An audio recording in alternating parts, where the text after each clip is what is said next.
أما بعد فأعوذ بالله من الشيطان الرجيم. بسم الله الرحمن الرحيم. قل هو الله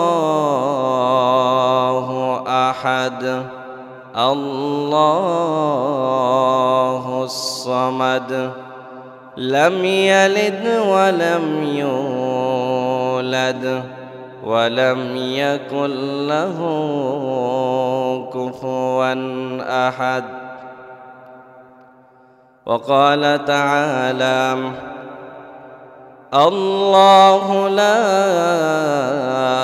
إله إلا هو الحي القيوم لا تأخذه سنة ولا نوم له ما في السماوات وما في الأرض. من ذا الذي يشفع عنده إلا بإذنه يعلم ما بين أيديهم وما خلفهم ولا يحيطون بشيء من علمه إلا بما شاء. وسع كرسيه السماوات والأرض ولا يؤوده حفظهما وهو العلي العظيم. وقال رسول الله صلى الله عليه وسلم: من قال لا إله إلا الله مخلصا دخل الجنة.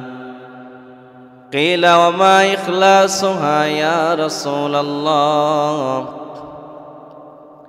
قال: أن تحجزه عن محارم الله.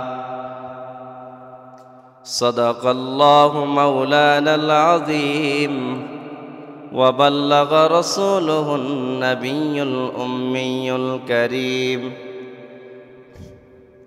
ونحن على ذلك لمن الشاهدين والذاكرين والحمد لله رب العالمين. بلغ العلا بكماله كشف الدجى بجماله حسنت جميع خصاله. صلوا عليه وآله. الحمد لمن قدر خيرا وخبالا. الحمد لمن قدر خيرا وخبالا. فالشكر لمن صور حسنا وجمالا. فالشكر لمن صور حسنا وجمالا. لا قبل ولا بعد ولا وقت زمانا. لا قبل ولا بعد ولا وقت زمانا. الآن كما كان ولم يلق زوالا. الآن كما كان ولم يلق زوالا. সকলে মুহাব্বতের সাথে দরুদ ইব্রাহিম পাঠ করি। اللهم صل على محمد وعلى آل محمد كما صليت على إبراهيم وعلى آل إبراهيم إنك حميد مجيد. اللهم بارك على محمد وعلى آل محمد كما باركت على إبراهيم وعلى آل إبراهيم ইন্নাকা হামিদুম মাজিদ। শ্রদ্ধেয় সম্মানিত মুসল্লিয়ানে কেরাম, দিনদার মুসলিম সাহেবান, পর্দার অন্তরালে অবস্থানরত আমার মা ও বোনেরা, সর্বপ্রথম আমরা সেই রব্বে কারিমের দরবারে শুকরিয়া জ্ঞাপন করি যে আল্লাহ পাক রব্বুল আলামিন আমাদেরকে জুমার নামাজ আদায় করার জন্য আল্লাহ তাআলার ঘরে উপস্থিত হওয়ার তৌফিক দিয়েছেন। এজন্য মুসলমান হিসেবে আল্লাহ তাআলার দরবারে ঈমানের আওয়াজকে উঁচু করে শুকরিয়া জ্ঞাপন করি, আলহামদুলিল্লাহ। মুহতারাম হাজিরিন, আজকে আমার বয়ানের আলোচ্য বিষয় হলো আল্লাহ তাআলার পরিচয়। আল্লাহ তাআলার পরিচয় যদি আমরা না জানি, আল্লাহ পাককে আমরা মানতে পারবো না। কারণ যে ব্যক্তি যার পরিচয় জানে তাকেই অনুসরণ করে। মানুষ দুনিয়াতে কাউকে অন্ধভাবে অনুসরণ করে না, যাকে চিনে তাকেই অনুসরণ করে, যাকে চিনে তার কথাই উঠবস করে, যাকে চিনে তাকেই মানার চেষ্টা করে। এজন্য মুহতারাম হাজিরিন, আমাদের উচিত হলো আল্লাহ তাআলার পরিচয় লাভ করা। যখন আমরা আল্লাহ তাআলার পরিচয় লাভ করতে পারবো, তখন আমরা আল্লাহ তাআলাকে চিনতে পারবো। আর যখন আমরা আল্লাহ তাআলাকে চিনতে পারবো, আল্লাহ তাআলার প্রতিটি বিধান আমাদের জন্য মানা সহজ হয়ে যাবে। এজন্য বর্তমান জামানায় উলামায়ে কেরাম সবচেয়ে বেশি আল্লাহ তাআলার পরিচয় নিয়ে, ঈমান নিয়ে, ইসলাম নিয়ে আলোচনা করতেছে। কারণ হলো আজকে মানুষ, বাংলাদেশের মানুষ হলো সরল সোজা। বিশেষ করে যারা গ্রামে গঞ্জে বসবাস করে তারা হলো আরও সহজ সরল। তাদের ঈমানকে কিভাবে ধ্বংস করতেছে, তাদের ঈমানকে কিভাবে অপহরণ করতেছে, অথচ তারা টেরই পাচ্ছে না। আমার মুসলমান ভাইদের ঈমান অপহরণ করে নিয়ে যাচ্ছে, আমার মুমিন ভাইদের ঈমানকে অপহরণ করে নিয়ে যাচ্ছে, অথচ ওই মুসলমানের খবর নাই, অথচ ঈমানদারের খবর নাই। সে এখন আর মুমিন নেই, সে এখন আর মুসলমান নেই, সে আর এখন ঈমানদারের কাতারে তার নাম নেই, অথচ নিজেকে মুসলমান দাবি করতেছে। ইসলামের লম্বা চওড়া দাবি করে সে সমাজের ভিতরে বেড়াচ্ছে, ঘুরে বেড়াচ্ছে, মানুষকে বলে বেড়াচ্ছে যে আমি একজন মুসলমান। এরকম লোক সমাজে আছে না নাই? নিজেকে মুসলমান বলতেছে, অথচ তার ঈমান নাই। লোকটা হাজী সাহেব হতে পারে, গাজী সাহেব হতে পারে, বারবার হজ করতে পারে, বারবার উমরা করতে পারে, যাকাত আদায় করতে পারে, রমজান মাসে রোজা রাখতে পারে, মসজিদে এসে প্রথম কাতারে নামাজ আদায় করতে পারে। এমন লোক সমাজে আছে, ওই ব্যক্তির ঈমান থেকে পদচ্যুতি ঘটেছে, সে গুমরাহ হয়ে গিয়েছে, সে বিপদগামী হয়ে গিয়েছে, অথচ তার কোনো হুঁশ নেই, অথচ সে নিজে টের পাচ্ছে না যে আমার ঈমান চলে যাচ্ছে। এই জন্য মুহতারাম হাজিরিন, আল্লাহ তাআলার পরিচয় জানা আমাদের দরকার। কি কারণে আমার ঈমান ভেঙে যাচ্ছে এটাও আমাকে জানা দরকার। আমরা সকলেই জানি নামাজ ভঙ্গের কারণ পাওয়া গেলে নামাজ ভেঙে যায়, রোজা ভঙ্গের কারণ পাওয়া গেলে রোজা ভেঙে যায়, হজ ভঙ্গের কারণ পাওয়া গেলে হজ ভেঙে যায়। মুহতারাম হাজিরিন, এমন কিছু কারণ রয়েছে যে কারণগুলো পাওয়া গেলে ঈমান ভেঙে যায়। কিন্তু আজকে বর্তমানে মুসলমান ঈমান ভঙ্গের কারণ জানে না। যদি জিজ্ঞাসা করা হয় ঈমান ভঙ্গের কারণ কি, শতকরা মনে হয় 2 থেকে 3% লোক বলতে পারবে। অথচ মুসলমানদের ঈমান ভঙ্গের কারণ জানা জরুরি কিনা বলেন? কারণ আপনার যদি ঈমানই না থাকে, আপনার যদি বিশুদ্ধ ঈমান না থাকে, পরিশুদ্ধ ঈমান না থাকে, বিশুদ্ধ আকীদা না থাকে, এরকম নোংরা আকীদা নিয়ে, এরকম অশুদ্ধ আকীদা নিয়ে আপনি যতই আমল করুন না কেন, কোনো আমল আল্লাহ তার দরবারে গৃহীত হবে না।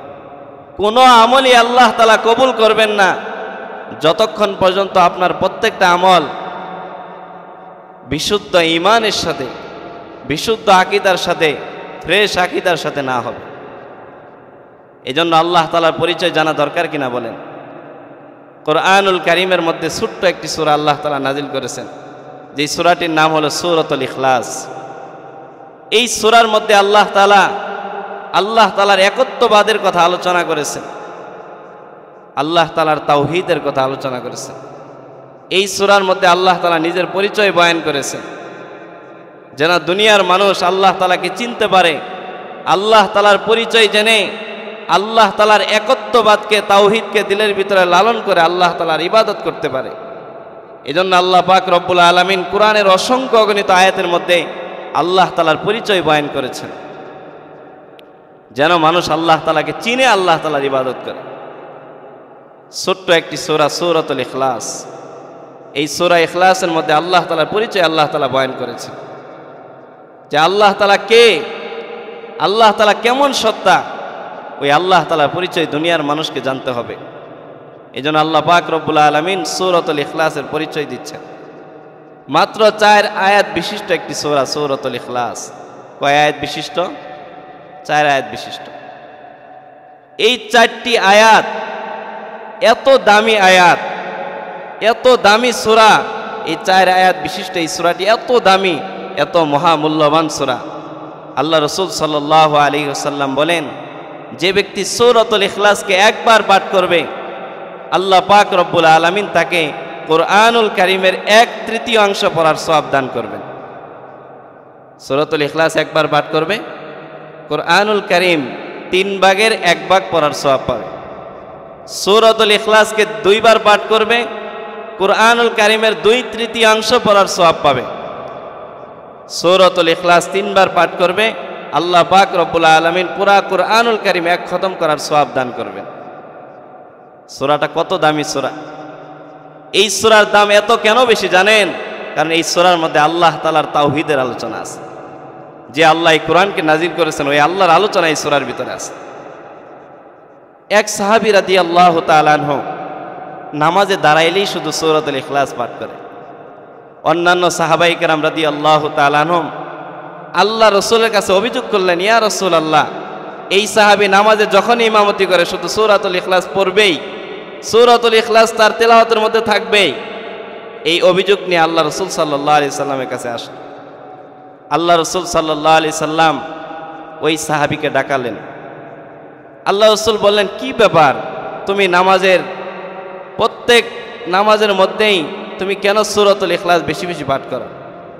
ওই ব্যক্তি বলতেছে, ইয়া রাসূলুল্লাহ, এই সূরাটিকে আমি বড় মহব্বত করি, এই সূরাটা আমার কাছে বড় ভালো লাগে, কারণ এই সূরার মধ্যে আমার রব্বে কারিমের পরিচয় আছে। আল্লাহ রাসূল সাল্লাল্লাহু আলাইহি সাল্লাম বললেন, তোমার এই সূরাটিকে মহব্বত করা, যেই সূরার মধ্যে তোমার রবের পরিচয় আছে, আল্লাহ পাক রব্বুল আলামিন এর বদলতে তোমাকে জান্নাতের মেহমান বানাবেন। এত দামি একটা সূরা আল্লাহ তাআলা নাজিল করছেন সূরাতুল ইখলাস, এত দামি সূরা। এই সূরাটা পাঠ করতে পারবো না ইনশাআল্লাহ? আল্লাহ রাসূল সাল্লাল্লাহু আলাইহি সাল্লাম বলেছেন, যে ব্যক্তি মাত্র 10 বার এই সূরাটা পাঠ করবে সূরাতুল ইখলাস, আল্লাহ তাআলা তার জন্য জান্নাতে একটি মহল তৈরি করবেন। সুবহানাল্লাহ বলবেন না? জান্নাতে আল্লাহ তাআলা তার জন্য মহল তৈরি করবেন। 20 বার পড়লে 2টা মহল তৈরি করবেন। এভাবে যতবার পড়বেন তত বেশি মহল আল্লাহ তাআলা তার জন্য জান্নাতে তৈরি করবেন। এই সূরাটি আমরা বেশি বেশি পাঠ করব ইনশাআল্লাহ। আল্লাহ পাক রব্বুল আলামিন এই সূরার ভিতরে আল্লাহ তাআলার পরিচয় দিতেছেন। আল্লাহ পাক রব্বুল আলামিন সূরাতুল ইখলাসের ভিতরে বলতেছেন, কুল হুয়াল্লাহু আহাদ আল্লাহুস সামাদ লাম ইয়ালিদ ওয়া লাম ইউলাদ ওয়া লাম ইয়াকুল লাহু কুফুয়ান আহাদ। আল্লাহর নবীকে আল্লাহ পাক রব্বুল আলামিন বলতেছেন, কুল হুয়াল্লাহু আহাদ, আপনি দুনিয়ার মানুষকে জানিয়ে দেন আল্লাহ পাক রব্বুল আলামিন হলেন এক সত্তা। আল্লাহ পাক রব্বুল আলামিনের সাথে কোনো শরীক নাই। আল্লাহ কয়জন? আল্লাহ কয়জন বলেন? আল্লাহ একজন। আল্লাহ কয়জন? নাকি আল্লাহর সাথে কোনো শরীক আছে? আল্লাহ হলেন একজন। অথচ আজকে দেখবেন বিভিন্ন মাজারে, শুধু দুজাপীরের মাজারে না, অসংখ্য গণিত মাজারে গাঞ্জার কলকি টানতে থাকে আর গান গাইতে থাকে। বাবা আউয়াল ও আখের তুমি, জাহের ও বাতেন তুমি, বাবা আউয়াল ও আখের তুমি, জাহের ও বাতেন তুমি। গাঞ্জার কলকি টানতেছে আর গান গাইতেছে, বাবা তুমি শুরু তুমি শেষ। নাউজুবিল্লাহ কোন কইতেছে, বাবা তুমি শুরু তুমি শেষ, তুমি জাহের তুমি বাতেন। অথচ এই গুণ কার বলেন? এই গুণ কার? আল্লাহর। আওয়াজ দিয়ে বলেন, এই গুণ কার? আল্লাহ কয়জন? আল্লাহ একজন। অথচ আজকে যারা মাজারপন্থী ভান্ডারী এই ধরনের লোকেরা বলতেছে বাবা তুমি আউয়াল তুমি আখের, অর্থাৎ তুমি শুরু তুমি শেষ, তুমি জাহের তুমি বাতেন। এই কথা আজকে পীরের মুরিদরা বলতেছে। এরকম লোক সমাজে আছে না নাই? অথচ এই কথা বললে ঈমান থাকবে? বলেন তো ঈমান থাকবে? এই কথা বললে ঈমান থাকবে না। অথচ মাজারের ভিতরে একবার নয় দুইবার নয় শত শতবার এই গান গাচ্ছে, গাঞ্জার কলকি টানতেছে, ইয়াবা খাচ্ছে আর গান গাচ্ছে, বাবা তুমি আউয়াল তুমি আখের, তুমি জাহের তুমি বাতেন। অথচ এটা কার গুণ? কার গুণ এটা বলেন? আল্লাহর গুণ। আল্লাহ পাক রব্বুল আলামিন কোরআনের মধ্যে বলতেছেন ওয়াল আউয়ালু ওয়াল আখিরু ওয়াজ যাহিরু ওয়াল বাতিন। আল্লাহ রব্বুল আলামিন হলেন শুরু, আল্লাহ পাক রব্বুল আলামিন হলেন শেষ, আল্লাহ রব্বুল আলামিন হলেন জাহির, আল্লাহ পাক হলেন বাতিন।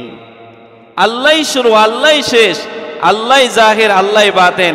এটা কোনোদিন মানুষের গুণ হতে পারে? এটা কার গুণ বলেন? স্রষ্টার গুণ। এটা কার গুণ? সৃষ্টির কোনোদিন এই গুণ হতে পারে না। এই জন্য মুহতারাম হাজিরিন, আল্লাহ পাক সূরাতুল ইখলাসের প্রথম আয়াতের ভিতরে বলতেছেন আল্লাহ এক। আল্লাহ কয়জন? আল্লাহ যদি একজন হয়ে থাকে তাহলে আমরা ইবাদত করব কয়জনের? কয়জনের ইবাদত করব? সিজদা করব কয়জনকে? বলেন, কথা বলেন। সিজদা করব কয়জনকে?